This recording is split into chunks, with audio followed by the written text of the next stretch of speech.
Hello friends, आप सभी का मेरे चैनल स्वयं की खोज में हार्दिक स्वागत है।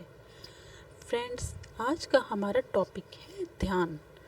हमने बहुत बार इसके बारे में सुना है, पढ़ा है और इसको जानने की कोशिश भी की है। इस ध्यान शब्द में हम जितना गहराई से उतरते जाते हैं उतना ही इसका विस्तार होता जाता है और यह एक छोटा सा शब्द ध्यान लगता है मानो पूरी सृष्टि के रहस्य को स्वयं में समाहित किए हुए है। हम में से बहुत लोग ध्यान को जीना चाहते हैं, उसमें रहना चाहते हैं, ध्यान लगाते भी हैं, करते भी हैं, पर उस अवस्था को प्राप्त नहीं कर पाते जहाँ इस ध्यान के आनंद की प्राप्ति हो। हम जब भी स्वयं को ध्यान में लगाने के लिए बैठाते हैं, हमारे मन में असंख्य विचार चल उठते हैं।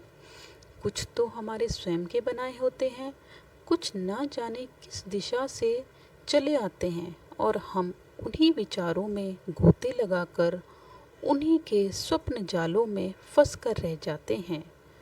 ध्यान करते समय मन में प्रश्न उठने लगता है कि हम यह क्यों कर रहे हैं। वास्तव में ये शब्द ध्यान क्या इतना कठिन है? इसको करना इतना मुश्किल है? क्या यह एक निश्चित समय, निश्चित स्थान पर ही किया जाए?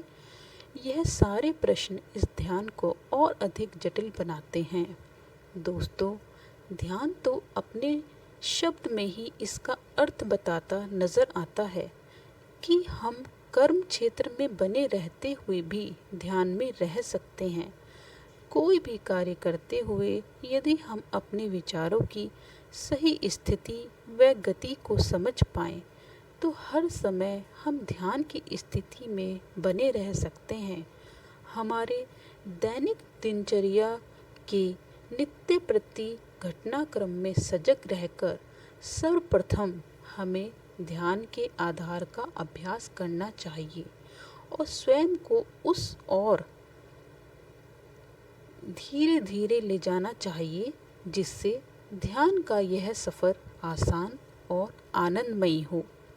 फ्रेंड्स, ध्यान के ऐसे ही पहलुओं पर हम अपने चैनल स्वयं की खोज पर फिर विचार करेंगे और इसको समझेंगे। तब तक के लिए धन्यवाद।